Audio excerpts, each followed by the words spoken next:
Bonsoir, maîtresse. Bonsoir, tonton. Bonsoir. Faut monter, on va partir.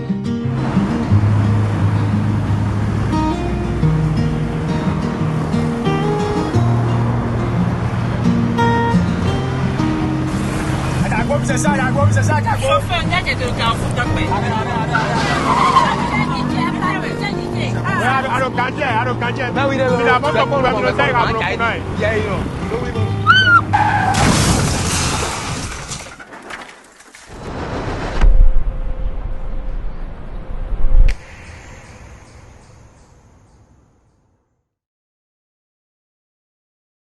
Ensemble, disons oui au port de casque, stop à l'excès de vitesse, à la distraction au volant et à l'alcool avant le volant. Une semaine d'actualité sociopolitique qui se décrypte sur ESAE TV. Chers amis internautes, bonjour, bon réveil, bienvenue sur Info Hebdo de ce samedi 31 janvier de l'an 2026. Les résultats conjugués des élections législatives et des communales et municipales du 11 janvier 2026 au Bénin ont redessiné la carte politique nationale avec une clarté brutale. Certains gagnent, d'autres participent mais n'accèdent pas au partage des sièges en raison des critères édictés par le Code électoral. Et le débat public s'interroge désormais sur le fonctionnement réel de notre démocratie représentative. Car au-delà des chiffres, une question fondamentale émerge au sein de l'opinion. Que disent réellement ces victoires électorales sans contrepoids sur l'état de notre pluralisme, de notre système partisan et de notre pratique démocratique?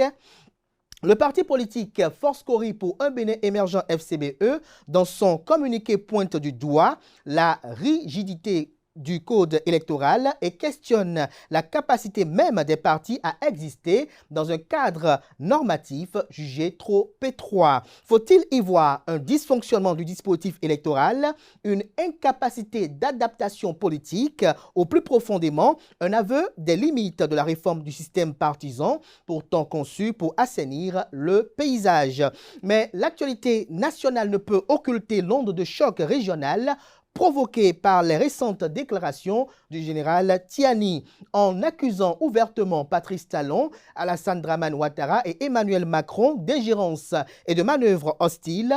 Le chef du CNSP du Niger ouvre une séquence lourde de conséquences diplomatiques et sécuritaires. Reste à savoir, s'agit-il d'une alerte fondée, d'une stratégie politique interne ou d'une fuite en avant destinée à désigner un ennemi extérieur pour masquer les vulnérabilités du régime? Et au-delà de la rhétorique, une inquiétude demeure. Les menaces qu'il évoque sont-elles extérieures ou déjà intérieures? Les terroristes sont-ils réellement aux portes de Niamey ou existe-t-il des cellules dormantes dans les grandes villes du Sahel prêtes à s'activer sous couvert de légitimation politique? Chers amis internautes, c'est autour de ces interrogations majeures, nationales, régionales et stratégiques que je reçois pour vous Adrien Atikpato, qui est le promoteur du groupe de presse Le Potentiel. Il sera face à Arimi Choubadé, un journaliste chroniqueur politique. Ensemble, on fera un décryptage sans complaisance de l'actualité politique. Chers amis internautes, avant de les retrouver pour le décryptage, je vous invite à suivre cette capsule publicitaire.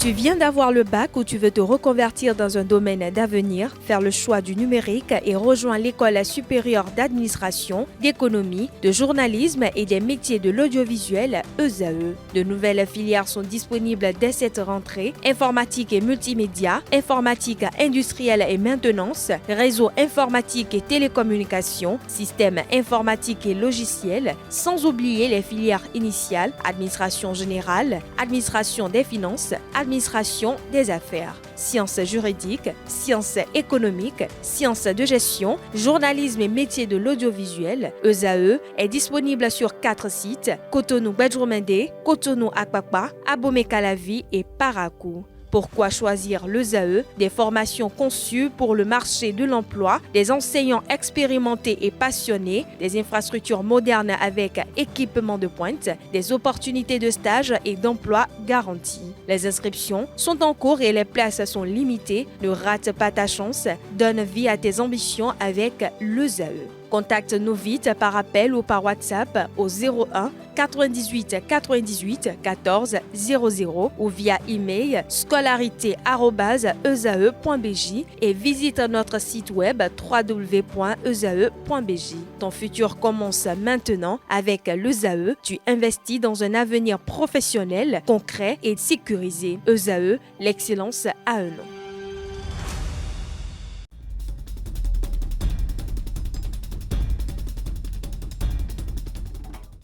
Le décryptage du jour, comme je l'ai annoncé dans le sommaire de cette émission. Arémi Choubadé, bonjour. Bonjour Kader. Merci d'être là. Bonne année à nos amis internautes. Meilleurs vœux pour cette année 2026. Que l'année soit éprise d'événements heureux. À l'équipe de Esae TV et à tous les internautes qui nous suivent. Voilà. Merci. Adrien Tukpator, c'est un plaisir immense de vous avoir sur ce plateau. Bonjour. Bonjour Kader, bonjour amis internautes de Esae TV. Promoteur du groupe de presse Le Potentiel, c'est un plaisir de vous avoir. La tradition des îles, même si on est le 31 janvier, nouvel an, nouveaux vœux. Je souhaite tout le meilleur à tous les internautes et à toute l'équipe de Esae TV et tout le meilleur pour vous. Alors, Arémi Choubadé, on va rentrer de vif dans les différents sujets qui nous réunissent ce matin.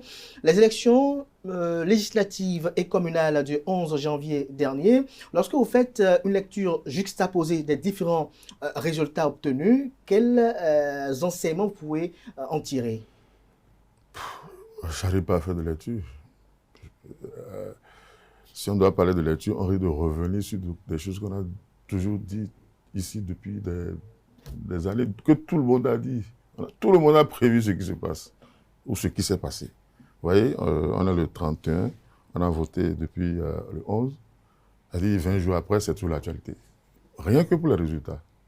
On n'est pas encore en train de parler de ce qui va changer pour le quotidien des Béninois à cause de cette élection. Parce que ce n'est pas pour changer des choses qu'on a fait les élections. Pourquoi faire les élections? Il vaut mieux laisser ceux qui étaient en place continuer tout tranquillement.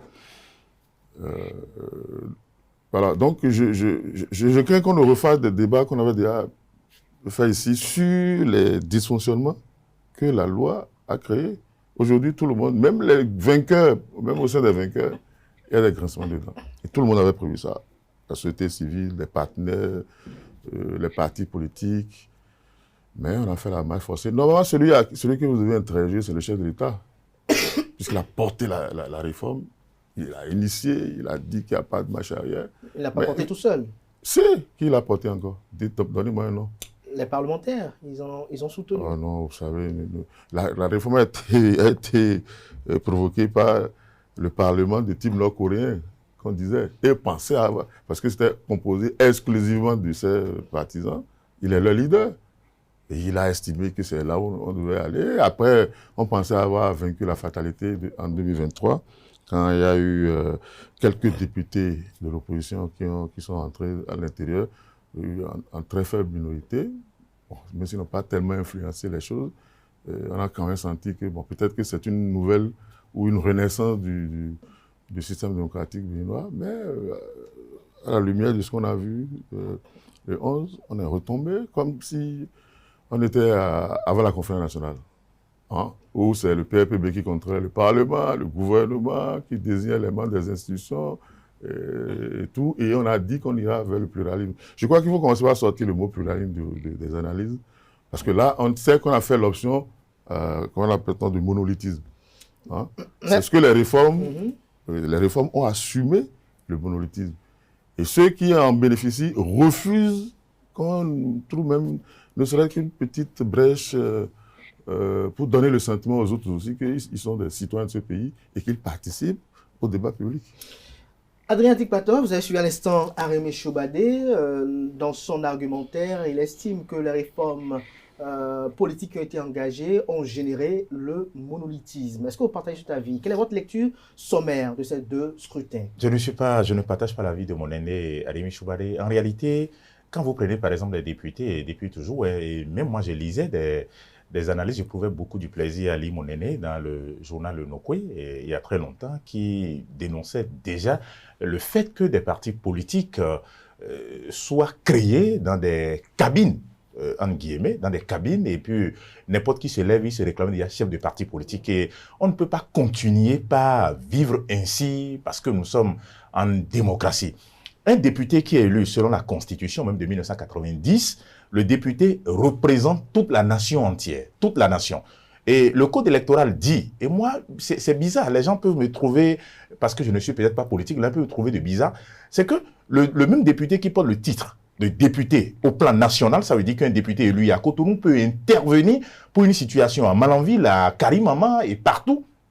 On dit la formation politique qui le porte, que cette formation politique puisse avoir 20% au plan national.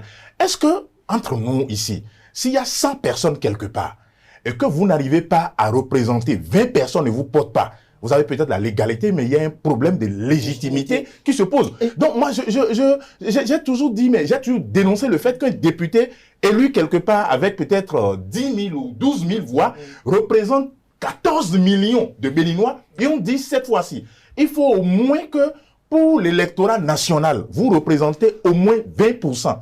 Ce n'est pas demandé, c'est pas trop demandé, ce n'est pas sorcier non plus. Et donc, si des gens se retrouvent aujourd'hui à dénoncer ça, c'est normal, c'est le jeu démocratique. Mais je ne pense pas que cela soit, qu'on puisse accuser un camp ou une formation politique ou un pouvoir d'être à l'origine de l'échec d'une démocratie. Non, si moi-même qui suis ici, si je suis 100 personnes qui votent et que je représente les 100, 20 personnes ne me désignent pas, j'aurais honte même vis-à-vis de ces électeurs-là, parce que pour moi, je me dis, des gens me rejettent. Si on disait même que des gens, il faut aller à 50%, parce que minimum la moitié de la population qui vous désigne, ou même la moitié plus 1.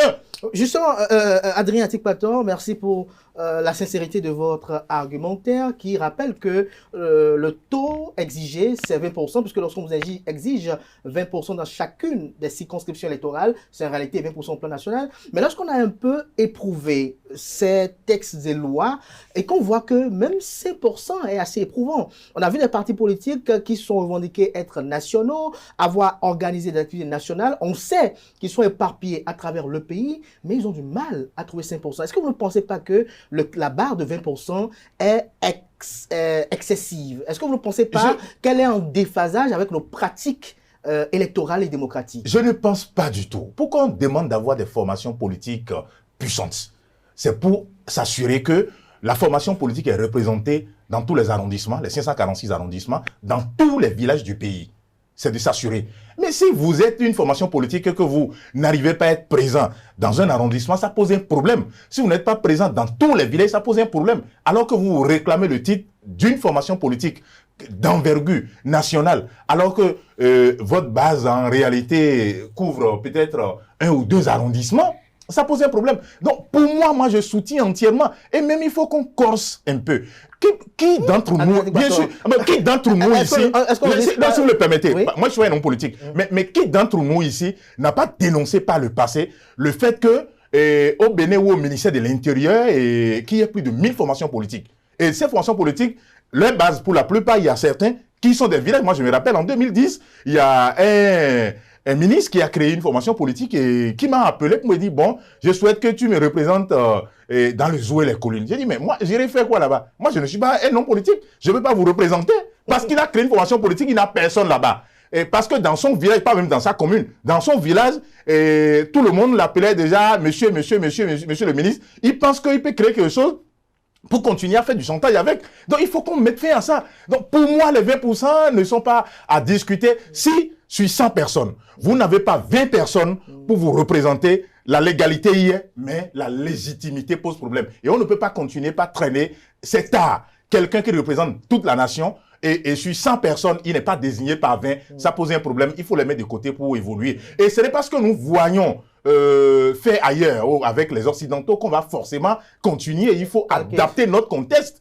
et évoluer. Donc demander aujourd'hui qu'il faut revoir les tests et tout, il vaut mieux maintenir ça de façon corsée. Si quelqu'un arrive à s'en sortir, on sait vraiment qu'il a travaillé, il est représenté dans les 77 communes, dans les 546 arrondissements et dans tous les villages du pays. Et ça fait même honneur à sa formation politique. Et s'il est élu député, moi je ne pense pas que les députés, j'ai eu la chance d'échanger avec, sur les 109 députés qui ont été élus dans le cadre d'un travail qui a été fait par le journal Le Potentiel. On a contacté tous les députés. Moi, je n'ai pas vu ces députés-là qui n'est pas content du fait qu'ils soient élus. Ils ont beaucoup travaillé, très dur. C'est une bataille. C'est une bataille. Et même la formation politique de l'opposition, les démocrates, étaient représentés qu'on appelle à ces élections-là, mais malheureusement, n'a pas réussi à s'en sortir. Justement, je reviens. Arimi Choubadé, vous avez suivi à l'instant l'argumentaire de votre confrère et vis-à-vis, Adrien Atikpator, qui est également le discours tenu par des acteurs politiques qui soutiennent cette réforme. Et je suis tenté de vous poser la question de savoir, est-ce qu'on n'est pas quelque part dans un dilemme? Le dilemme de ce qu'on faisait par le passé n'est pas bien, mais dans le même temps, on a un peu un malaise par rapport à ce à quoi on assiste aujourd'hui. Oui, il faut me permettre de ne pas réagir par rapport à... je ne sais pas comment on va qualifier ça. Enfin, d'abord, le temps a beaucoup monté. Il n'est pas d'accord avec moi. Je ne sais pas sur quoi. Est-ce que le Parlement n'est pas monolithique? Moi, je ne l'accuse pas. Je ne peux pas. Il n'y a pas un problème de quelqu'un défend la réforme, quelqu'un. Non, moi, je ne suis pas dans cette. Si le Bénin est comme ça, si nous sommes contents de vivre dans le Bénin, nous allons y vivre tous. Chacun va se débrouiller autant que nous sommes. Si nous sommes contents de ce qui se passe, vous savez, on a toujours fait la comptabilité ici de 2019 à aujourd'hui, le nombre de morts causés par les réformes. On peut tous dire, on peut dire ce qu'on veut, on peut faire du rigorisme, du juridisme, tout ce qu'on veut. Parce que même si on dit que, je ne sais pas si on va revenir sur la nécessité de faire en sorte que les partis soient de grands ensembles et tout ça. Oui, mais ce n'est pas un individu qui se lève pour dire je mets la barre à 20%. Et puis nous surfons sur des fictions juridiques. Quand on dit le député est élu national, tout le monde sait que c'est faux. Mais on a créé une fiction juridique pour que quand même on donne un certain symbolisme. Mais on va surfer sur ça pour dire, bon oui, un député il est national. Non, aucun député n'est national. La preuve c'est qu'ils ont été élus dans des circonscriptions électorales. Et le député ne peut pas être insensible au fait qu'il y a des gens qui sont levés, qui sont quittés chez eux pour venir. Prenez même la liste électorale. Ce n'est pas 14 millions de Béninois. Il y a déjà la fiction juridique à limiter un certain filtre déjà pour que, bon, alors que si on prend la pyramide des âges, tout le monde sait très que de 0 à 18 ans, au Bénin, c'est une grande partie de la population. Mais ce n'est pas pour autant qu'on va dire, bon, il faut être représentatif de la population, donc il faut associer tout le monde. Non. Mais on a déjà fait ce premier tri. Puis après, vous avez le vote lui-même, vous avez l'abstention. Mais pourquoi on fait une exigence d'obtention on parle de taux. Mais par rapport à l'élection lui-même, on ne lui fixe même pas un taux. On a vu des circonscriptions électorales où la participation n'atteint même pas 5% de 2019 à aujourd'hui. Hein? De 2019 à aujourd'hui, on n'a plus jamais atteint les taux qu'on pensait pour faire participer. Soyons pratiques, cher aîné. Dans quelle circonscription électorale, par exemple, pour le compte des élections 2026, le taux de participation n'a pas atteint 5%. Moi, soyons pratiques. Vous dites, dans telle circonscription, le taux de participation n'a pas atteint 5%. Tout le monde sait que ce n'est pas les 14 millions de Béninois qui ont voté et que c'est 7 millions et quelques qui sont appelés aux urnes. Adrien Atikpator, oui. Allez-y, Arimi Choubadé. Non, laissez-le juger aller jusqu'au bout. Il faut l'arrêter. Je sens qu'il a de l'envie, les jeunes, il a de l'envie. Pas du tout. Alors, allez-y, Arimi Choubadé. Il faut le laisser s'exprimer davantage. Pour la parce que s'il m'arrête une fois, ça va devenir un pugilat. Non, du tout pas. Ça, j'avertis le plateau. Allez-y. Donc, s'il ne veut pas ça, moi, je le laisse aller jusqu'au bout. Allez-y, Arimi Choubadé. Oui, enfin, je lui ai parlé de 2019 à ce jour. Et j'ai dit qu'il y a des zones, je n'ai pas dit que sur le plan national, maintenant, s'il veut qu'on retourne dans les statistiques et tout ça, bon, il n'y a pas de souci, on va retourner à la Sénat, sortir les chiffres. De toutes les façons, c'est pour montrer que ce n'est pas 100% qui votent. Tout à fait. Et même parmi ceux qui votent, vous avez des bulletins nuls, ou tout ce que... Et vous avez là, je ne peux même pas parler de la fraude, qui a été massive, que les participants eux-mêmes ont dénoncé. Moi, pratiquement, j'ai suivi dans un bureau de vote une scène bizarre, et j'ai vu qu'après, quand M. Corvi citait les bureaux de vote dans sa dénonciation de fraude, il a cité ce bureau de vote-là. Mais moi-même, j'ai été personnellement témoin de certains faits qui m'avaient paru bizarres. Je me suis dit, bon, si tu parles maintenant, on va dire, oui, voilà, mon ami va dire, oui, ils sont contre le pouvoir, ils sont contre le système, ils sont contre la réforme. Moi, on parle de faits. Nous sommes sur un plateau de journalistes, pas sur une tribune où chacun dit ses convictions, il faut corser, il faut aller à 20%, il faut aller à 40%. Bon, c'est bon, je suis d'accord, je suis d'accord.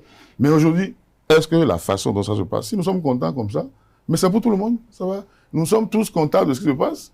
Que la réforme, nous l'ayons acceptée, que nous l'ayons refusée. Moi, je peux préciser que je n'ai pas encore dénoncé les faits. Est-ce que le Parlement n'est pas monocolore? Nous l'avons déjà eu une fois. Et on a dit, le chef d'État lui a dit, je ne souhaiterais pas que le Parlement soit de cette façon. Et pourtant, c'est ce qui est arrivé.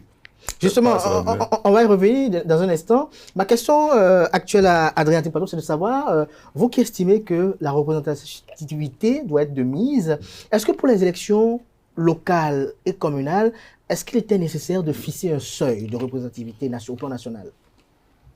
Je ne sais pas. Je n'ai pas exactement l'article en tête. C'est que je pense que pour les élections communales, on a demandé 10%. Au plan national. Au plan national.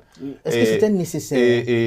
Je vous retourne la même question. Si on demande, par exemple, une formation politique qui a positionné des gens dans toutes les communes, sinon dans tous les arrondissements du Bénin, et participe à une élection, d'accord? Et sur cette participation, vous n'arrivez pas à obtenir, sur 100 votants, 10 personnes ne vous désignent pas dans votre arrondissement, ne choisissent pas votre formation politique. Est-ce que ça ne pose pas aussi un problème? Justement, un autre problème, Adrien Tikpato, pour toujours vous permettre de renchérir, lorsque je prends une circonscription électorale qui a voté à hauteur de 90% de son taux de participation, cette circonscription électorale, pour un parti politique, pour avoir... Les populations estiment que pour la gestion de notre cité, de notre commune, c'est Adrien Tikpato et les gens de sa liste qui doivent nous gérer parce que nous avons confiance en lui. Et que à cause de ces 10%-là, cette commune se retrouve à être gérée par d'autres personnes. Est-ce que vous ne voyez pas que la démocratie a été tronquée à ce niveau? Est-ce que vous ne pensez pas que l'essence même de la démocratie à ce niveau-là a été biaisée? Malheureusement, c'est pour ça que je dis, je ne suis pas un homme politique, je ne suis militant d'aucune formation politique. Vous êtes journaliste. Je suis journaliste. Promoteur d'un groupe de presse. C'est ça. Alors, si le candidat voulu par les populations n'appartient pas à une grande formation politique, ces électeurs n'ont qu'à s'en prendre à leurs leaders ou à leur choix pour dire, soyez alors militants d'une grande formation politique pour qu'on s'assure qu'au soir du vote, notre choix sera porté. Il ne sert à rien de positionner par le passé. Je dis bien par le passé, on demandait, et mon aîné est là, on demandait juste à une formation politique de positionner des gens dans les circonscriptions électorales. Vous, cadets qui êtes là, et on vous prend et on vous envoie comme candidat à Malanville. Quelque part où vous êtes allé peut-être pour la dernière fois il y a 10 ans. Et on fait ça juste pour remplir la liste. Et au finish, on dit, bon, là, il y a deux votants pour telle personne. Et mon aîné, moi, je suis vraiment surpris. Quelqu'un que je respecte beaucoup. Mais cette affaire de juridisme, ça dit, c'est la Cour constitutionnelle. Je dis, pardon, c'est la Constitution qui a établi ça. Pour dire député, porte le titre de député national. Même s'il est élu dans une circonscription électorale, on n'est pas ailleurs où on parle de député de région et tout. Ici, quand vous êtes élu député, c'est au plan national. Donc, si quelqu'un appartient ou est membre, est militant d'une formation politique et que les populations ont voté pour telle personne et qu'au plan national, il n'a pas 10%, c'est la loi. Et la loi n'a pas d'odeur. Elle n'a pas de couleur non plus. Elle s'applique malheureusement à tout le monde. Et si moi, j'étais législateur, par exemple, s'il y avait la possibilité, il y a beaucoup d'autres réformes aussi que j'aurais pu opérer dans la presse. Ça ne va pas plaire à tout le monde. Par exemple. Ça ne va pas plaire à tout le monde.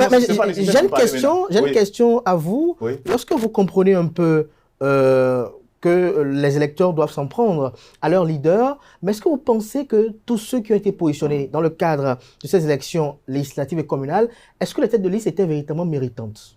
Ça là, c'est un autre débat. Voilà. Ça dit que parce que lorsqu'un leader est bien, j'allais dire populaire dans sa région et qu'il n'a pas les canaux politiques et politiciens pour se faire positionner en bonne posture, éligible, parce que vous savez qu'il y a des positionnements où lorsque vous êtes positionné à ce niveau, même sans battre campagne, vous êtes élu. Alors, est-ce que le leader qui n'arrive pas à le faire, est-ce que quelque part, le fait qu'il n'est pas dans un grand ensemble,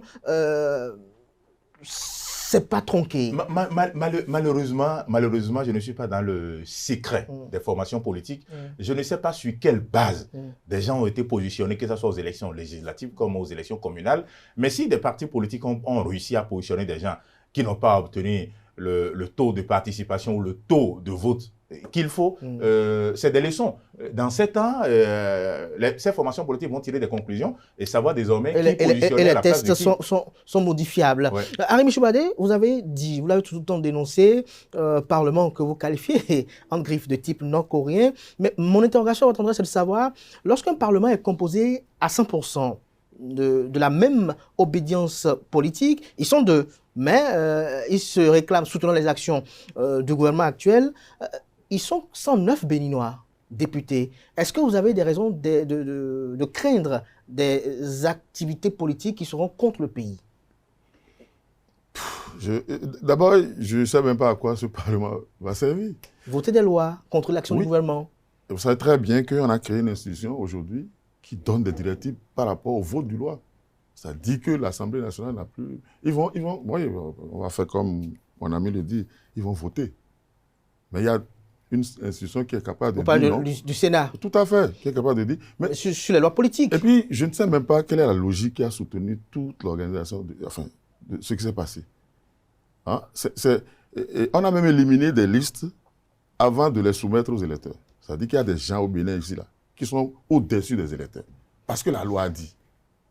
La loi a dit à Kérékou, en 88, quand il se faisait réélire, la loi lui a dit qu'il a un mandat de 5 ans. En 90, on lui arrachait tout le pouvoir. Hein? Si on doit rester dans la logique, je vous ai dit, c'est pour ça que je dis, la politique, d'abord, c'est une science. Il ne suffit pas de faire de la lecture, la littérature pour dire, bon, oui, la loi a dit. Il faut savoir lire la loi. C'est comme les histoires des droits de l'homme. Qu'est-ce qu'on met dans le droit de l'homme? Chacun d'entre nous, on va dire, oui, on connaît le droit de l'homme. J'ai lu la Déclaration universelle des droits de l'homme, c'est sur mon PC. J'ai lu la Constitution, j'ai lu la Déclaration, toutes les conventions qui garantissent les droits humains, tout ça. Parce que j'ai fait ça, parce que j'ai les tests dans mon ordinateur, donc je connais les droits de l'homme. Et pourtant, je viens pour dire, oui, écoutez, si 20% de Béninois ne sont pas dans telle tendance, leur voix ne compte pas. C'est aussi des droits humains. Mettez-vous à la place de ceux dont on a...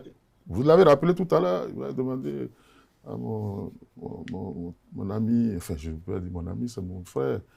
Hein, voilà, on a demandé qu'est-ce qu'il pense de ceux-là dont on a annulé les suffrages. Il dit oui, c'est la loi qui a dit. Vous voyez? Ça dit, c'est ça, nous sommes... Enfin, ça veut dire qu'il y a plusieurs catégories de Béninois. Je vous ai dit que c'est un jeu, la politique, qui a été, comment vous appelez, et vous avez des fictions pour régler des problèmes de masse. Nous sommes dans une dynamique de masse ici. Et pour régler ça, on a mis... Et puis, je l'ai entendu dire, on ne va pas faire la démocratie à l'occidental, des trucs comme ça. Mais ce n'est pas nous qui l'avons inventé.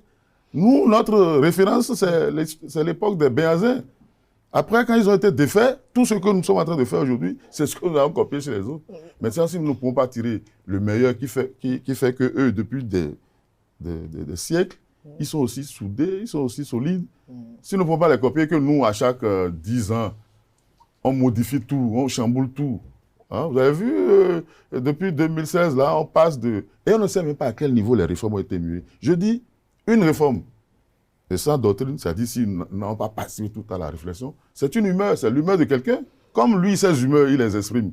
Pour dire, oui, je veux qu'on cosse. Mais ce n'est pas ce qui se fait. Mais Arimi Choubadé, parlons d'humeur, puisque je vous prends au mot. Les humeurs des uns des autres, de toutes tendances confondues de la classe politique, étaient que, tel que, notamment, la classe politique était animée, la vie politique était animée, elle n'était pas honorable, selon les acteurs politiques eux-mêmes. Pour la plupart, lorsqu'ils ont été interrogés, ils ont dénoncé tel que le fonctionnement était. Est-ce que quelque part, ce n'est pas la thérapie qu'il faut revoir légèrement? Parce que si ces critères ont été mis, quelque part, c'était quand même pour amener à ce qu'on n'ait plus autant de formations politiques sur la scène politique. Je vais vous donner un simple exemple. C'est ça, hein, c'est bien beau ce que vous dites là, c'est bien beau. Hein, quelqu'un a dit oui, les partis, on va les réduire, les partis, leur financement. Et on vote. Beaucoup l'ont dit. Attendez, on vote une loi sur le financement des partis politiques. Et on commence par l'appliquer, 2021. On sort l'argent, chaque semestre, 2 fois en 2021, 2 fois en 2022. 2023, les opposants rentrent au Parlement, On sort une fois, on n'a pas sorti la deuxième fois. En 2024, on n'a pas sorti les 2 fois. 2025, on n'a pas sorti, jusqu'à ce qu'on aille aux élections. Voilà comment on applique la réforme au Bénin. C'est-à-dire, on fait ce qu'on a envie de faire ou ce qui arrange et on appelle ça une réforme. Si la réforme n'est pas collective, si tout le monde ne se sent pas concerné, on va vers où? Et moi, je vous parle de faire.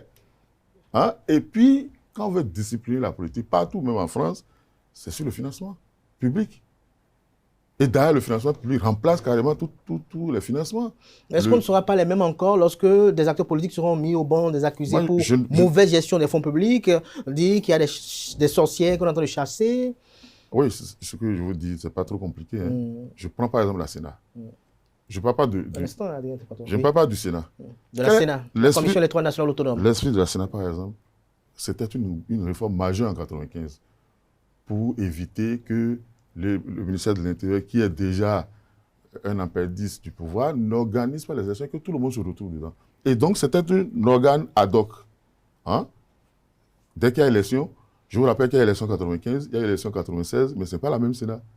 À chaque élection, on instaure, c'était la même chose, je crois, en 2022-2023, pour les municipales et les législatives. À chaque élection, parce que ce sont les acteurs du moment qui viennent s'asseoir de façon ad hoc pour gérer. Aujourd'hui, qu'est-ce qui se passe? On a un Sénat qui est installé pour 7 ans, ou quelque chose de ce genre-là, qui organise, qui est là. Et puis, et d'une élection à une autre, vous n'avez pas les mêmes réalités politiques. Si c'est vraiment créé pour que les acteurs se surveillent, donc on a déjà dévoyé, par exemple, l'esprit de cette réforme-là. Et on vient aujourd'hui, on voit que la Sénat, c'est devenu presque des... Enfin, je sais pas, et vous voyez, et on a déjà souligné sur ce plateau que jusqu'en 2019, dès qu'une liste est déposée, elle ne ressort plus de la Sénat sans passer par les électeurs. Or, aujourd'hui, c'est la Sénat qui fait d'abord le premier barrage, avant même qu'on nous soumette. On va à une élection ou à un diplôme d'agrégation. Merci, Arimé. Et on doit avoir des gens, pour des pièces que l'État doit délivrer. Pas pour des pièces que le parti politique doit délivrer. Alors, et on dit que ça, c'est le droit. Adrien, que c'est la loi qui a dit ça. Ok.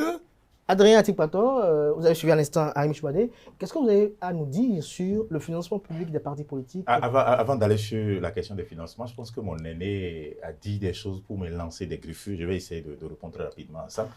Vous savez, on ne peut pas copier tous des Occidentaux. La preuve aujourd'hui, si mon aîné Arimé Choubadé qui est là, on lui demande aujourd'hui, parce qu'ailleurs, dans d'autres pays, il y a l'homosexualité dans des constitutions. Si on lui demande aujourd'hui de ramener l'homosexualité dans notre constitution... Je suis d'accord. Je ne pense pas... Je suis pour. Je ne suis pas... on va faire le débat. Je suis pour l'homosexualité dans la constitution. C'est bizarre. Je suis pour le mariage homosexuel. Par contre, je ne suis pas pour l'adoption. Qu'un couple homosexuel adopte un enfant. Moi, par exemple, je suis foncièrement contre l'homosexualité. Parce que si ça existait, lui et moi ne seraient pas nés. Si nos deux papas étaient gays, si nos mamans étaient des lesbiennes, pas déplacer le débat. Non, bien sûr. Mais au même moment aussi, je reviens sur un autre aspect. Et moi, c'est quand même curieux. Mon aîné a été chef de communication du président Denis Ombedi, qui à l'Assemblée nationale avait déjà annoncé publiquement qu'il faut des réformes, qu'il soutenait en ce moment. Lui, il était proche collaborateur d'Adrien Ombedi.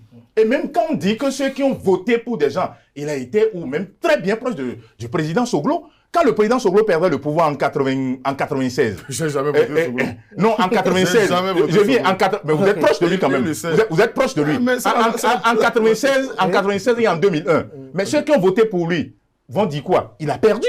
C'est le jeu démocratique. Et on peut ne pas être content. On peut ne pas apprécier. Malheureusement, c'est ça. Et ça reste le jeu démocratique. Maintenant, je reviens par rapport au financement des partis politiques. Le financement des partis politiques, où mon aîné est allé jusqu'à dire que ça reste la première ou la seule source principale de financement. Pourquoi les formations politiques n'ont pas coté de l'argent? Pour ce que je sais, c'est que j'ai échangé avec des amis députés, par exemple, qui m'ont dit, eux, ils prennent 10% de leur salaire comme cotisation mensuelle pour pouvoir faire animer le parti politique. Est-ce que vous savez que par le passé, il y a des partis politiques qui n'ont pas de siège, malgré que la loi fait obligation? ça veut dire que ce n'est pas sous talon que cela a été vu, hein. Mais la loi fait obligation d'avoir des sièges. Mais il y a des fonctions qui n'avaient pas de sièges. Mais si vous êtes parti politique et que vous, vos maires élus, vos députés élus ne pourront pas cotiser de l'argent, et c'est l'argent du contribuable, l'IPTS qu'on prélève sur votre salaire, et les impôts que vous avez achetés sur votre bouteille d'eau, et ainsi de suite, qu'on va prendre pour payer une formation politique.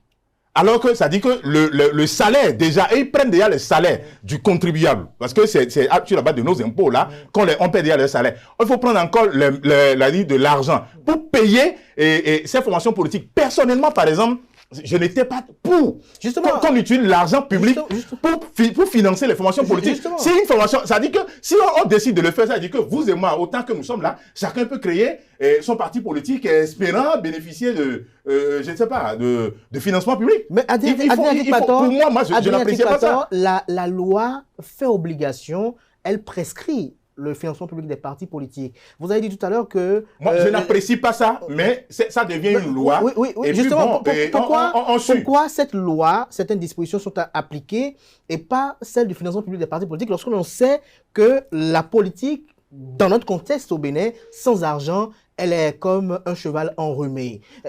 Une question à double volet également, c'est de savoir, lorsque vous dites par exemple que votre ami député, ils se font des cotisations, c'est vrai, c'est une lapalissade, on apprend que il y a des prélèvements directs sur les salaires des députés et même des conseillers communaux. Mais pour le parti politique qui jouit d'une légitimité populaire, mais qui n'a pas d'élus et qui ne peut pas avoir ces ressources-là de façon mensuelle, comment il arrive à faire face aux enjeux politiques? Il faut cotiser de l'argent. Vous savez qu'on n'aime pas beaucoup cotiser. C'est pas dans notre tradition. Autant que nous sommes ici, chacun de nous est forcément membre d'une association, membre d'une organisation. Et nous vivons des cotisations. Et on ne peut pas espérer gagner l'argent du contribuable, l'argent, financement public et aller créer une formation politique. Moi, je ne suis pas pour. Je dis c'est malheureusement une loi, mais si quelqu'un ne peut pas cotiser de l'argent, même avec la volonté populaire, mais il faut que cette population, cette volonté populaire puisse souscrire de l'argent. Non, on voit ailleurs et au Sénégal, vous avez vu, pour Sonko, pendant qu'il était en prison, 10 cotisations, en 24 heures, les gens mobilisaient plusieurs millions. Mais pourquoi ici, on ne peut pas instaurer pour dire, vous êtes membre d'une formation politique, vous devez payer 1000 francs par mois. Et c'est en fonction de tout ça qu'on dit, bon, et pour les élections, il est un bon militant, il faut le positionner et tout. Ou s'il y a des bénéfices, il y a des positionnements qu'on puisse vous positionner. Moi, je dis, la loi a exigé cela, la loi a instauré cela, mais pour moi, prendre l'argent public, l'argent issu de nos ressources pour payer une formation politique, je n'étais pas trop pour. Il faut que chaque formation politique, des militants, des leaders de la formation politique puissent cotiser de l'argent. C'est simple que ça. Arimé Choubadé, lorsque je retrouve vous, vous avez parlé tout à l'heure de cas de fraude. Vous avez également cité Bertin Kouvi. Comment appréciez-vous cette guéguerre que se livrent ces deux formations politiques qui soutiennent l'action du gouvernement, le BR et l'UPR? Je suis désolé, je ne peux pas répondre à une question de ce genre-là. Normalement, cela relève du judiciaire. Si le BI est Bénin. Depuis 2019, il y a très peu eu de cas où on a jugé de fraude, depuis 2019. On connaît les gens, il y a des vidéos qui circulent, les vidéos sont là, mais presque jamais on a jugé pour ces crimes-là, pour ces infractions-là. Ça relève du judiciaire. Moi, je ne peux pas apprécier. Oui, mais la guéguerre UP-BR. Non, pas guéguerre, ça c'est pas. Je vous dis, UPR-BR, voilà. Selon moi, il n'y a pas eu élection. Donc, je ne vais même pas aller voir les détails là. Je ne peux même pas faire des analyses. Les citoyens sont sortis, sont allés aux urnes. Oui. Je vous ai rappelé ce que veut la fiction juridique. Tout ça, c'est de la fiction juridique. C'est un jeu. Et on doit respecter un certain nombre de règles pour que tout le monde se sente concerné. Mais tout le monde n'est pas concerné. Tout le monde n'est pas concerné. Je vous dis, c'est pas comment vous appelez, le fichier électoral ne comporte pas 14 millions d'électeurs. Ce n'est pas des fictions qu'on a pu trouver un truc, ce qu'on peut maîtriser pour que le vivre ensemble soit garanti. C'est pas on va dire oui, allez cotiser. Comment on va cotiser de l'argent pour une action publique? Le parti politique, si on me dit qu'un parti politique est une propriété privée, je suis d'accord. Et si le parti politique est dans l'ordre du public, qui défend des problèmes publics, qui parle de la construction de la société, et on dit qu'on allait chercher de l'argent privé pour animer ça, ça veut dire que c'est pour le parti est une propriété privée. Vous estimez que certaines grosses fortunes peuvent manipuler? Mais si c'est ça, pour venir faire la politique au Bénin, il faut aller en Colombie ou je ne sais pas quoi, faire un peu de trafic là-bas et venir avec de l'argent. Quand même. Mais oui. Non. Attendez, il y a les grandes démocraties Et pourquoi ils sont arrivés eux-mêmes? Au départ, eux-mêmes pensaient qu'avec des contributions privées, vous savez que dans certains pays, c'est interdit. Il y a même un seuil qu'il ne faut pas dépasser pour faire un don à un parti. Et les dons étrangers sont exclus d'office. Hein? Vous ne pouvez pas dire que oui, nous avons des partenaires en France, notre parti politique a des partenaires en France qui nous envoient du matériel ou de l'argent. Dans certains pays, c'est interdit. Parce qu'il faut une logique. On ne peut pas dire de parler de la cité avec de l'argent privé. Parce que quelqu'un aurait l'argent pour cotiser. Il n'a qu'à, comme il aime très bien les statistiques, il n'a qu'à aller sortir les statistiques des cotisations des députés à qui on prélève 10%, maire, tout ce qu'on veut, et pour venir voir par rapport à l'argent que l'État donne, si ça comble les milliards, puis c'est les milliards que l'État sort chaque année dans le cadre du financement. Puisqu'on suppose que l'État doit sortir. Et puis il faut être éligible au financement. C'est pas comme il dit que je crée mon parti, j'ai l'argent de l'État. Vous participez à une élection, et c'est par rapport à, comment l'appelle-t-on, aux élus que vous avez. Que vous avez, c'est en fonction de ça, au prorata de votre obédience, qu'on vous attribue le financement. Et donc, il y a déjà une sélection à la base, et c'est l'électeur qui sélectionne. C'est pas comme on fait là où je ne suis pas d'accord. Parce que je ne suis pas d'accord, on doit faire la loi comme ça. Parce que le chef d'État n'est pas d'accord, il a dénoncé, on fait la loi comme ça. Et puis tout ce qui est en train de se passer, bon, il avait dit de manière civilisée, et puis bon, on avait tous ri, on pensait que... Il a dit non, les partis c'est les mêmes, restons ensemble pour 10, 15, 20 ans. Et on fait les élections, on retombe exactement dans ce qu'il disait dans la blague. Justement, pour rester dans votre chute, Adrien Dikbator, je me retourne vers vous, mais il y a un fait qui quand même se profile à l'horizon. Lorsqu'on regarde un peu la plupart des réformes qui sont opérées là, on sait que les députés, ce sont parmi eux qui sont désignés pour siéger au sein de certaines institutions. On sait que ce sont eux parfois qui régentent un peu le fonctionnement des institutions de la République. On voit que ce Parlement est à connotation concentrée de la mouvance présidentielle actuelle qui a son candidat. On connaît déjà les deux partis politiques réunis, le taux de participation qu'ils donnent en leur faveur, le challenger, la formation politique qui leur fait face, le taux de participation, on peut prédire un peu l'avenir. Alors lorsqu'on y voit tout de près, est-ce que vous ne croyez pas que nous allons tomber dans une routine qui va durer sur plusieurs décennies avec une frange d'acteurs politiques en retrait? Non. Du jeu politique. Je ne pense pas. Non. Ou exclu. Je ne pense pas. Si on doit emprunter si vous prenez dans le lot des députés nouvellement élus qui ne sont pas encore installés, il y a plusieurs prétendants à la candidature au poste suprême, à la candidature de la présidentielle. Ceux-là qui vont se retrouver à l'Assemblée nationale vont forcément animer la vie politique. Je suis certain. Donc, il y aura entre mouvanciers. Non, pas le FA. Entre eux, encore que je ne suis pas beaucoup.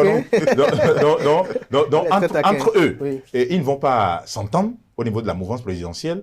Et puis, il y aura forcément de l'éclatement de l'intérieur. Justement, c'est ma question sur laquelle je voulais embrayer d'ailleurs. Certains observateurs de la vie politique nationale estiment que l'opposition la plus redoutable qui fera face au prochain président en 2026 émergera de la mouvance présidentielle actuelle. Je suis entièrement d'accord. Parce que il faut échanger avec eux, avec les élus, il y a des mécontents. Et tout ça. Il y a des mécontents qui sont là. Il y a des frustrés. Et qui vont se retrouver à l'Assemblée nationale. Ils ne vont pas démissionner, que ce soit de l'UP ou du BR, mais de l'intérieur. Ils vont combattre le prochain président. Ça, là, c'est inévitable. Est-ce que vous ne voyez pas que là, il s'agit d'une putréfaction de la réforme? Non, c'est plutôt l'ego de l'être humain. Parce que autant que nous sommes, là vous êtes là maintenant et il y a plusieurs personnes qui voudront être là, animer cette émission et qui n'ont peut-être pas la compétence ou qui n'ont peut-être pas la possibilité, ils vont vous jalouser. C'est humain, c'est l'être, c'est-à-dire que ça relève normalement du fonctionnement de la vie humaine. Donc ça ne devrait pas nous surprendre. C'est humain. C'est humain, oui. À votre niveau. Arim Choubadé, sur la même question. Oh. Le BR, oui. Vous savez, dans les conseils communaux. Vous savez, aujourd'hui, c'est clair. Je suis d'accord, hein. Ce qu'il dit là, c'est pour ça que je l'aime beaucoup. Vous savez, il dit la vérité quand bien même il prend des postures.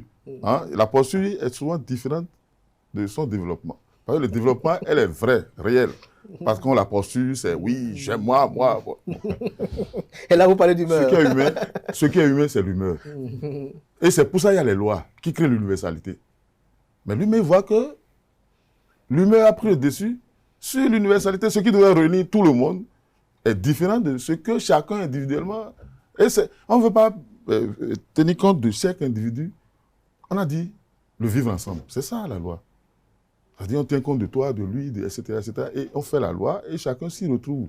Et non la dictature de la majorité. Mais est-ce que de vous à moi, le code de l'information, là, par exemple, ou que nous souhaitons de tous nos voeux, la révision, le code du numérique et tout ça, est-ce que tous les journalistes, est-ce que même vous et moi, est-ce qu'on est d'accord par rapport à ça? D'abord par rapport au code de l'information et au code du numérique. On n'est pas d'accord. Malheureusement, elle s'applique à nous, grand frère. Mais on revient sur ça aussi. Non, on n'a pas le temps. Parce que là aussi, c'est les humains qui sont en jeu. Non, mais est-ce que le code... Bon, ok. Non, on va pas aller sur Prenez l'architecture ce débat démocratique que nous a dessiné leur réforme géniale. Et là aussi, je ne veux pas aller dans les commentaires. Je veux rester dans le factuel. Et au sommet, vous avez le Sénat. Une structure non élue. Coopté, de cooptation et tout. Et puis, le chef a tout dénoncé le passé honteux.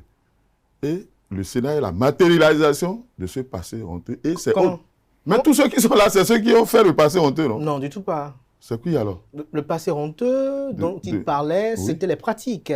Les pratiques qui ont été quand même comme laissées derrière. Je vous ai déjà dit d'aller lui poser la question, de savoir s'il est fier de ce qui s'est passé. Donc s'il dit qu'il est bon, vous savez... Ça, c'est la pyramide, au niveau du sommet. Et en bas, vous avez les chefs quartiers, les chefs villages, qui ne seront pas élus. C'est la prime à la démocratie, ça. Ça dit que nous serons gouvernés. Enfin, les vrais, ceux qui vont vraiment influencer notre quotidien, ce ne sont pas des gens que nous avons élus. Ce sont des gens qui sont venus par des passes, par des mécanismes, voilà, que quelqu'un a dessiné. Et à ce moment-là, c'est à ce moment-là que devait même faire les débats. Ce n'est pas quand on a mis en place la réforme qu'on a dit oui, il fallait faire ça. Non, on veut faire ça. C'est ça qu'on veut. Mais pour y arriver, chacun a sa touche à apporter. Mais on sort. D'abord, je ne sais pas à quel niveau au Bénin, ici, on n'a jamais parlé du Sénat. Je ne sais pas. Et c'est aujourd'hui l'institution qui est au sommet de la pyramide. Je reviens à Arimi Choubadé. Lorsque je reste dans ce développement de Arimi Choubadé, ça me permet de vous poser une question, Adrien Atik-Pator. Est-ce que vous ne voyez pas une sorte d'institutionnalisation des partis politiques? Et on a comme l'impression qu'on a voulu des partis politiques forts, mais en réalité, on a fait d'hommes forts les décideurs des partis politiques. Parce que les décideurs des partis politiques peuvent prendre, par exemple, moi, Achiro Kader, qui n'a aucun ancrage, qui n'a aucun activisme politique, me positionner tête de liste dans une circonscription dans laquelle le parti politique est bien ancré, et je me retrouve élu au détriment, au mépris de ceux qui sont frustrés dont vous parlez, avec qui vous parlez souvent. Est-ce que vous ne voyez pas que la réforme, on a comme l'impression qu'il y a eu un déplacement du curseur? Je ne sais pas sur quelle base les chefs de partis politiques ont désigné leurs candidats. Ou effectué le positionnement. Honnêtement, vous êtes sûr que ce sont les chefs de partis qui ont désigné? Je ne sais pas. Vous envoie des griffures, comme d'habitude. Je ne sais pas. Je ne sais pas. C'est pas lui, lui n'est pas chef de parti. Je ne sais pas sur quelle base ils sont désignés. Voilà. Par contre, quand on prend l'ordre de préséance des institutions, moi je ne pense pas que le Sénat, pas la Sénat, que le Sénat soit au-dessus du chef de l'État. Les délégués, oui, la loi dit que c'est le parti politique majoritaire dans le village qui désigne le délégué. D'accord, c'est vrai, le délégué n'est pas élu, mais il a un chef direct qui est le chef d'arrondissement, qui est élu par la population. Avec la digitalisation des activités, avec la NIP et autres, il n'a plus grand boulot. Non, justement, il n'a plus grand boulot. Du moins, les délégués aujourd'hui, les chefs des quartiers, c'est beaucoup plus, il y a une convocation du commissariat pour un citoyen, il faut lui transmettre. Et en dehors de ça, pour ceux qui sont dans les villages, il y a des éleveurs qui ont brouté, je ne sais pas quel, de maïs de quelqu'un, il faut aller régler. Et tout, en réalité, il n'y a plus assez de choses à faire comme délégué. Je ne pense pas qu'il y ait assez de choses. Quelle est votre opinion sur le communiqué de la FCBE avant qu'on puisse parler du Niger? Je vous ai dit de m'épargner toute analyse sur ce qui s'est passé que vous appelez les signes. Ah. Mais il y a un communiqué qui est sorti par un parti politique qui a participé à ces élections et qui est attendu la prochaine présidentielle. Oui, bon, si vous voulez, on va revenir sur tout le processus.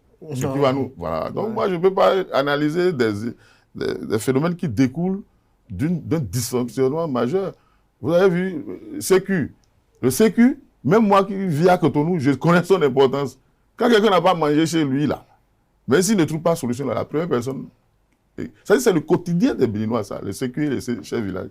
C'est vraiment le quotidien. Ce n'est pas qu'on a supprimé, comment on appelle ça, qu'on a augmenté le salaire des membres des institutions, vous savez, non? Ils sont passés de 1,7 million en 2016. Et aujourd'hui, ils sont à 4 millions pour les membres des institutions. Sans oublier... Il paraît qu'il y avait des fonds occultes qui leur parvenaient autrefois. Madame Rosé Sogo a dit qu'on lui a envoyé de l'argent. Des valises d'argent. Elle a dit le nom de celui qui a envoyé l'argent. Donc, il semble que c'est celui qui donne l'argent occulte, c'est lui qui veut limiter ça encore. Et puis, l'argent occulte, et c'est pour ça, justement, il faut faire le financement public. Si on maîtrise les flux, on n'aura plus de financement occulte. Mais là, maintenant, le financement public est même devenu un financement occulte. Non, oui, mais il n'y a pas un régime qui organise ce financement-là. On a décrété qu'il y a un financement. Mais il n'y a pas de... Comme pour les mairies, vous avez le régime financier des mairies. Il y a une loi sur ça spécifiquement. Ça répond à son expérimentation. Qui doit décaisser. Les partis politiques n'élaborent même pas de budget. Même s'ils le font, il n'y a pas une loi qui décline le processus d'élaboration du budget. Vous ne pouvez pas aller demander de l'argent public sans qu'on sache même ce que vous voulez faire avec. Et c'est après exercice que vous amenez des justifs. Hein? C'est pas... Non, il faut... Bon. Allez-y. Oui. Et puis, vous voyez, vous m'avez déjà perturbé. Tout à fait. Donc, nous sommes aujourd'hui dans une... On dit réforme, on vote la loi, on ne l'applique pas. On dit réforme, on vote la loi, on ne l'applique pas. Je parle juste, j'ai pris l'exemple du financement public, et c'est quand ça arrange qu'on dit oui. Pour ces élections, pour les dernières élections, les gens ont déposé les dossiers pour être élus avec une loi. Et avant même qu'on aille aux élections, on a déjà révisé la loi. Si vous prenez par exemple rien que les mandats, vous déposez votre candidature pour un mandat de 5 ans, avant même qu'on aille aux élections, on change la loi pour vous donner un mandat de 5 ans. C'est la représentation nationale. Pardon? La représentation nationale qui l'a effectuée, qui est l'émanation du peuple. Je parle de mécanisme juridique. Hein? Je vous ai donné... Hitler aussi, il a fait ce qu'il a fait sur la base d'une loi. Hein? En Afrique du Sud, l'apartheid, c'est une loi qui dit que les Blancs et les Noirs ne doivent pas se mélanger.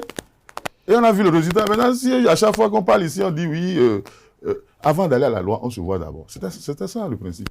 Aujourd'hui, on sort la loi, on dit, mais tout le monde dans le rang. On est tous au Parlement. Vous avez vu un rang où les gens parlent? C'est plus un rang. C'est-à-dire l'autre regarde la nuque de l'autre. Moi, je n'ai pas envie de regarder la nuque de mon frère. Vous voyez, je veux parler, je veux m'exprimer, mais c'est pour ça que je ne peux pas aller dans le rang. Adrien Tikpato, sur la question en lien avec le communiqué de la FCBE. J'avoue que je n'ai pas lu le communiqué. C'est vrai que j'ai été destinataire, mais je n'ai pas eu le temps matériel de lire. Donc, je ne sais vraiment pas ce que le contenu. Il faut lui rappeler quelques lignes. Je n'ai pas lu. Il faut lui rappeler quelques lignes. Non. Vous ne voulez pas opiner dessus. Alors, vous êtes dans le rang, comme le dit... Je ne suis membre d'aucune formation politique. Je suis tellement libre. Et je pense, vous suivez bien l'actualité, les 10 dernières années, s'il y a quelqu'un qui a le plus dénoncé des actes de corruption, des actes de ci, des actes de ça, sans fausse modestie, je pense que c'est le potentiel. Et j'ai dénoncé des ministres, des députés, des DG et tout ça. Là, il y a des ministres avec tous les risques, il y a des ministres qui m'ont conduit à la criette, j'ai gagné des procès et tout. Donc, je ne pense pas que je suis dans un rang quelconque. Je suis tellement libre et j'ai l'âge de réfléchir et de voir ce qui est bien, ce qui est beau et ce qui est bon. Donc, quand ce n'est pas bon, je suis libre de le dire. Et j'ai beaucoup dénoncé, ça vous le savez, avec tous les risques. Donc, ce n'est pas un rang qui va m'obliger aujourd'hui à faire quoi que ce soit. Je suis là et je dénonce. Et même des gens dont je suis proche, je les dénonce quand ils font mal. Alors, tu as une interrogation avec vous pour qu'on puisse... Par rapport à ça, oui. je valide ce qu'il a dit, hein. Ben oui, c'est un confrère que j'ai beaucoup suivi. Et c'est pour ça que vous avez dit, il énonce la posture, mais dans le développement, La vérité réapparaît. Donc c'est pour cela que je l'apprécie beaucoup. Alors, dernière question. Oui, pour on qu'on peut, puisse- il pour qu'on veut passe jouer Niger. des rôles. Enfin, il pense qu'il peut jouer des rôles. Mais il ne peut pas. Je n'ai aucun rôle. Voilà, il ne peut pas. Je n'ai aucun rôle à jouer. Je n'ai aucun rôle à jouer. Vous avez ce terrain. Il ne faut pas tomber dans ce piège-là. Alors, Aridine Atikpator, dernière interrogation. Donc, vous êtes de ceux qui pensent que nous sommes dans une expérimentation d'une option politique. On verra les prochaines années ce que les acteurs eux-mêmes vont penser de ce qu'ils ont généré comme réforme. Aucune œuvre humaine n'étant parfaite, quand on vote une loi, la preuve de 90 à ce jour, il y a des lois qu'on retouche perpétuellement parce que au fil du temps, on constate que bon, on a expérimenté, voilà des failles, il faut réactualiser et au fur et à mesure, nous allons évoluer. Si avec l'expérimentation... Le reproche que l'on fait ou que certains font aux textes des lois actuelles ou aux lois électorales actuelles, c'est qu'il y a une sorte de personnification politique. Je ne pense pas. Vous savez, en 2000, je me rappelle plus exactement de l'année, mais on a voté une loi, par exemple, pour dire pour aller aux élections, à l'élection présidentielle, pardon, il faut sortir, je crois, 250 millions. 250 millions. Mais quelques années après, on a revu encore cette loi-là pour sortir ce montant-là. Donc, au fur et à mesure, on a constaté à un moment donné que bon, c'est trop élevé, il faut éliminer ça, il faut parler de parrainage et ainsi de suite. Donc, si avec cette affaire de parrainage ici, on constate que dans les années à venir, les députés qui sont là, bon, il vaut mieux réactualiser, bon, ils le feront. Pourquoi pas aller à 5%? Parce qu'on voit que 5% est quand même assez éprouvant au plan national. Non, écoutez, les règles, il n'y a pas de problème. Hein? C'est comme, je vais répéter, une réforme sans doctrine, c'est une humeur. Qui a sorti 250 millions dont il a parlé? C'est celui qui a sorti 250 millions face au tollé, c'est lui qui a ramené parrainage pour enlever 250 millions. C'est toujours la personnification là. Vous voyez, c'est ça que je dis. Même s'il a dit non, il n'y a pas de personnalisation, il est venu quand même finalement dire à la fin qu'ils ont mis 250 millions après. Moi, je ne pense pas. Talon n'est pas député, donc ce n'est pas lui qui a voté la loi. Bon. Le chef de l'État n'est pas député. Et sauf erreur de ma part, ce n'était pas, une loi qui a été envoyée par le gouvernement. Ça a été initié par des députés. Même si c'est des députés qui sont proches de lui, je ne pense pas que tous les députés qui sont là à 83, à l'époque, Talon puisse les manipuler. Tout c'est qu'aucun d'eux ne soit en mesure de réfléchir pour dire, bon, si on fait ci, ça peut donner ça. Surtout que dans ce lot de députés, il y a plusieurs candidats à l'élection présidentielle, comme Patrice Talon en 2016. Donc, c'est des gens qui ont la capacité de réfléchir aussi et tout. Donc, je ne veux pas... Merci à vous. Vous allez permettre de clore ce pan d'analyse. Je lui rappelle juste que, par rapport à cette période, il a rappelé que j'étais avec le président de l'Assemblée nationale. Et que c'est ce qui s'est passé pour les affaires de 250 millions à l'époque. Merci à vous. Merci à vous. Je ne sais pas comment il pense. Arimé Choubadé. Merci à Adrien Atikpator. Je reste avec vous, Arimé. Non, j'ai oublié quelque chose par rapport au parrainage. Le plus grand parti, ce qu'on appelle le plus grand parti qui est né, qui a été validé par les élections 2019 avec les tirs à balles réelles, tout ce qu'on veut. Le parti né dans le sang. Écoutez, ne m'arrêtez pas. À la présidentielle, pour désigner le candidat présidentiel, aucun membre n'a eu un seul parrainage. Aucun membre de ce parti n'a eu un seul parrainage. Merci. Donc, tous ont été inspirés par la volonté d'aller désigner un candidat hors parti. On vous aura compris. Et si on me dit que ce n'est pas un homme qui est en dessous, bon, Et donc, ça veut dire qu'il faut interroger nos acteurs politiques. Alors, si on reste dans votre lecture à vous... Histoire de balles réelles. Avec les gilets jaunes en France, une démocratie que nous copions, il y a eu des tirs. Vrai ou faux? On ne peut pas décider. Il y a eu 25 morts. On ne peut pas décider de réclamer quelque chose et aller attaquer des édifices publics pour dire qu'on a de faire une réclamation. Merci à tout un chacun. Aucun parent à moi, aucun enfant à moi ne prendra ce risque de fustiger quelque chose et d'aller détruire, d'attaquer des édifices publics fabriqués avec de l'argent du contribuable. Et moi, je suis contre ça. Le président Patrice Talon, il a été détenu. Il a été arrêté, détenu en une seule nuit. Tout le monde connaît les dégâts qu'il y a eu à Cotonou. Il n'y a eu aucun dégât. Il n'y a eu aucun dégât. Il n'y a eu aucun dégât. Il n'y a eu aucun dégât. Philippe Rounéo était commissaire central de Cotonou. En ce moment, moi, il y avait des chicanes pour barricader l'entrée, les deux entrées. Et moi, j'ai été voir. Rounéo, il vit encore Dans la nuit, là, il n'y a eu aucun dégât. Bon. Rien n'a été cassé. Ok, Rien n'a été cassé. non. C'est seulement, Mais laisse finir. c'est seulement l'interpellation de Kaïd Azanaï qui a eu des dégâts. Et tout le monde a fustigé, y compris moi. Moi, je ne suis pas, je ne suis pas qu'on ait détruit. Je ne suis pas qu'on ait détruit. Quel que soit le problème, qu'on ait détruit des choses. Je ne suis. Je suis pas d'accord. Ok, laissons pour Patrice. Donc, à Azanaï, il y a eu des dégâts. Ou bien. Mais vous donnez l'exemple de Patrice Mais Talon. Je dis quand Patrice Talon a été gardé il n'y a eu aucun dégât. Il n'y a eu aucun dégât. Et quand il y a eu des dégâts, on a tiré sur qui? Arimi Choubadé. Quand il y a eu des dégâts à l'époque, on avait tiré sur qui? Arimi Choubadé. Malheureusement, on n'a pas Arimi assez de Choubadé, temps, si vous sinon c'est un permettez. débat qui nous Arimi passionne. Il y avait eu combien de morts à Arimi l'époque? Choubadé, si vous permettez. Merci. Merci pour la citation. Aujourd'hui, il y a un fait important. Aujourd'hui, ils ont vaincu la peur de tuer. Alors, il y a le général Abdourahmane. Il y a le général. On s'intéresse au Niger, où il y a eu beaucoup de tueries là-bas. Le général Abdourahmane Tiani, le patron du CNSP, a vécu quelques heures chaudes. Et juste après, on l'a vu à la télévision nationale accuser nommément Patrice Talon, Alassane Dramane Ouattara et Emmanuel Macron.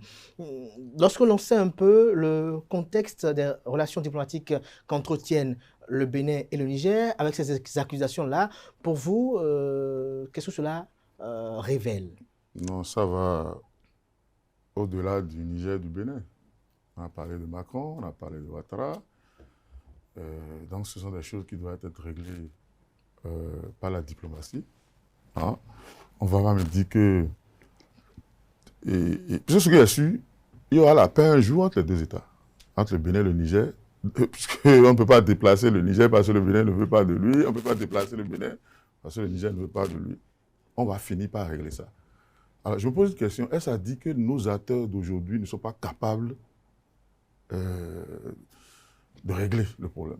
Parce que je ne sais pas hein, si nous accusons Tiani aujourd'hui ou que je ne sais pas ce que ça change de la problématique. Puisque ça fait un moment que ça dure. Ça fait un moment que ça dure. Est-ce que vous avez comme l'impression que Tiani veut la main tendue du Bénin? Parce qu'à un moment donné, on a vu Patrice Talon à plusieurs reprises, ce qu'il le fait rarement, aller même jusqu'à dans des propos, parfois qu'on ne lui a jamais reconnus. Vous avez vu, notre ministre des Affaires étrangères a dit qu'il y a un otage Bazoum qu'il faut aller libérer. C'était à une époque où la CEDEAO... Bon, ok, donc selon vous, vous séquencez, c'est ça, non? CEDEAO est où? Enfin, je ne vais pas rentrer dans ces détails. Je trouve que c'est une problématique. C'est un défi pour les diplomates. Justement, et Patrice Talon engagé sur le dialogue. Attendez, oui. C'est le Bénin qui a fermé la frontière, le premier. C'est vrai, ils ont fait un coup d'État, ils ont fermé les frontières, mais ce n'était pas contre le Bénin, c'était classique. Après un coup d'État, on ferme les... Enfin, mais le Bénin vous dit, nous, il faut aller sauver le soldat, enfin, l'otage Bazoum. Et vous ne trouvez pas cohérent cette démarche du Bénin à l'époque? Je dis qu'aujourd'hui, donner raison à Tiani ou dit donner raison, ça nous avance à quoi? Parce que nous sommes déjà dans les enchères. Hein, chaque fois. Et puis, vous savez, pour les Nigériens, dans l'AES, pour eux, le terrorisme a un nom. C'est la France. C'est fondé Mais ça, je ne sais pas, moi, ils ne m'ont pas consulté avant d'adopter ça. Mais là, je vous interroge, vous. Non, enfin, ils ont dit, pour eux, il y a eu terrorisme chez eux parce que la France est derrière, pour les maintenir dans... Enfin, ça, c'est leur narratif. Nous, on dit non, on peut collaborer avec cette même France. Donc, on n'est pas encore en mesure de dialoguer, puisque les autres disent la France, c'est le terrorisme. Nous, on dit non, la France, c'est notre partenaire et nous pouvons travailler avec eux. Dans ces conditions, nous n'avons pas encore trouvé le terrain d'entente, même pour faire le débat. Et donc, chaque fois qu'ils ont un problème là-bas, c'est la France et ceux qui sont encore amis à la France. C'est leur logique à eux. Moi, je ne peux pas dire oui. Et vous trouvez cette logique-là cohérente? Mais vous voulez que moi, je rentre dans cette polémique? Je ne suis ni mêlé. Enfin, c'est vrai que nous allons subir les conséquences, mais ce n'est pas c'est pas moi qui ai demandé au Niger ou aux gars du Sahel d'avoir cette appréciation-là. Et donc, et puis aujourd'hui, c'est vrai que le Bénin, ça vous a dit qu'on n'est même pas encore sur le chemin du dialogue. Il faudrait d'abord que l'autre trouve de la pertinence dans ce que l'autre dit. Ça dit que les Nigériens trouvent de la pertinence dans ce que le Bénin dit, comme quoi il a besoin de collaborer avec les Américains, les Français, tout ça pour lutter contre le terrorisme. Et que eux, ils trouvent pertinent, enfin que nous trouvons pertinent qu'ils accusent les Français, mais on n'en est pas encore là. Adrien Tikwator, sur les accusations de Tiani contre Patrice Talon, Alassane Dramane Ouattara et Emmanuel Macron. Je ne connais pas pour les autres, mais en ce qui concerne notre pays, je pense que c'est du fadaise. C'est du fadaise. Vous savez, j'ai suivi la déclaration du président Tiani. Plusieurs fois, j'ai lu les médias nigériens. À aucun moment, il n'a été mentionné que les IANI, c'est-à-dire les individus armés non identifiés qui ont tenté ou qui ont attaqué l'aéroport, qu'il y a des individus qui sont des Béninois. Je n'en ai pas lu, ni dans la déclaration du président, moins encore dans les médias que j'ai pu consulter, des médias nigériens. Donc, se lever pour accuser de façon péremptoire comme ça, je ne sais pas les relations avec le président ivoirien, français et tout, je ne vais pas rentrer dans ces détails. Mais allez dire que parce que le Bénin collabore encore avec la France et que cela suffit pour justifier que c'est Patrice Talon qui est en train d'attaquer qui envoie des mercenaires pour attaquer le Niger. Je pense que le président, vous m'excusez de peu, avec son français jonché d'une pauvreté lexicale, j'ai vu qu'il est allé au-delà. Et non, il a maintenu déjà les frontières fermées.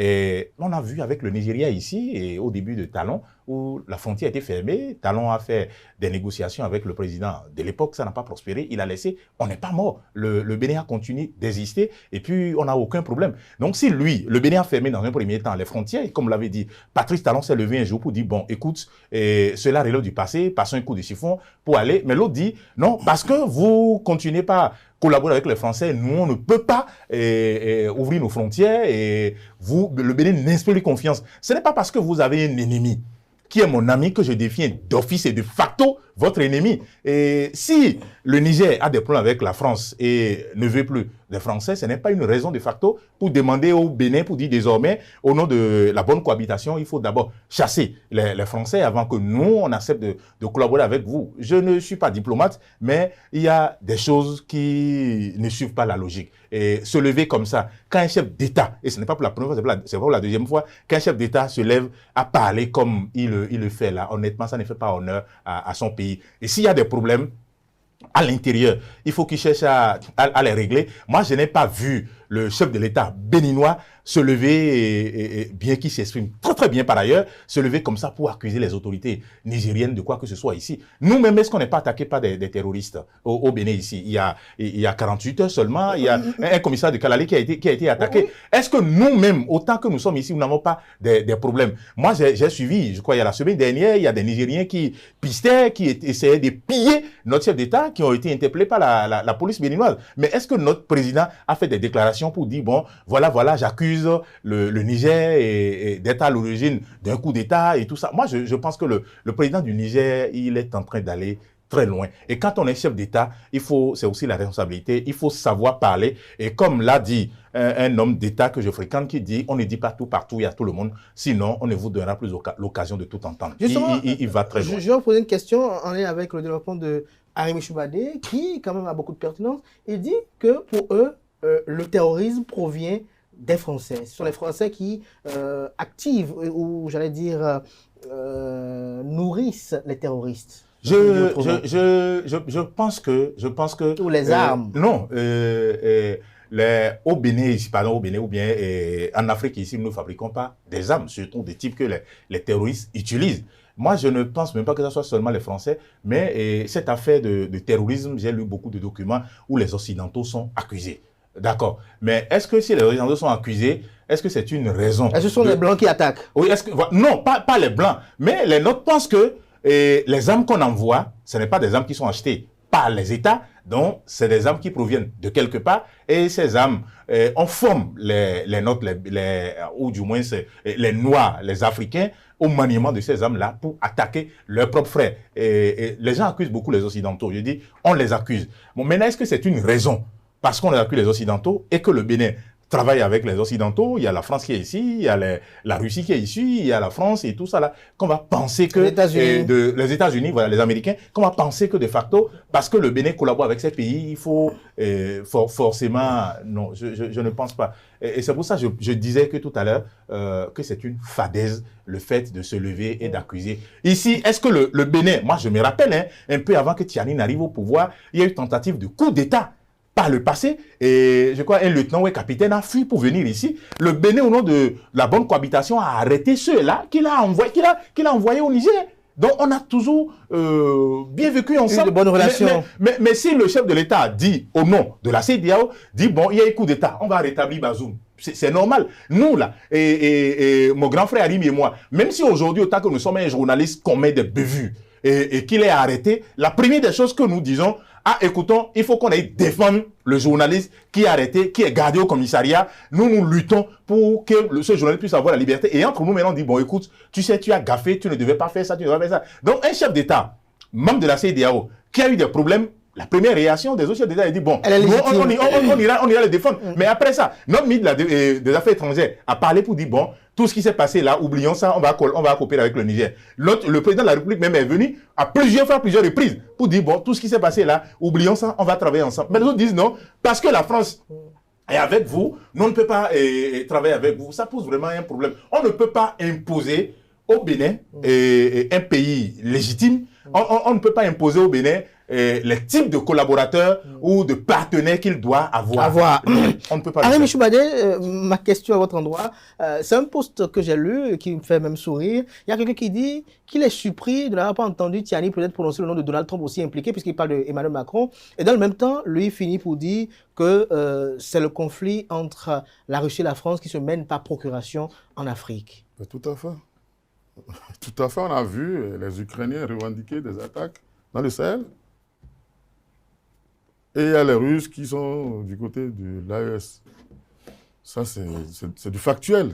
Pas des... bon, nous, on est fiers de notre souveraineté. Mais est-ce que nous sommes si faibles en tant que peuple noir africain d'esprit pour nous laisser instrumentaliser? Depuis qu'on a commencé l'émission, on parle en quelle langue ici?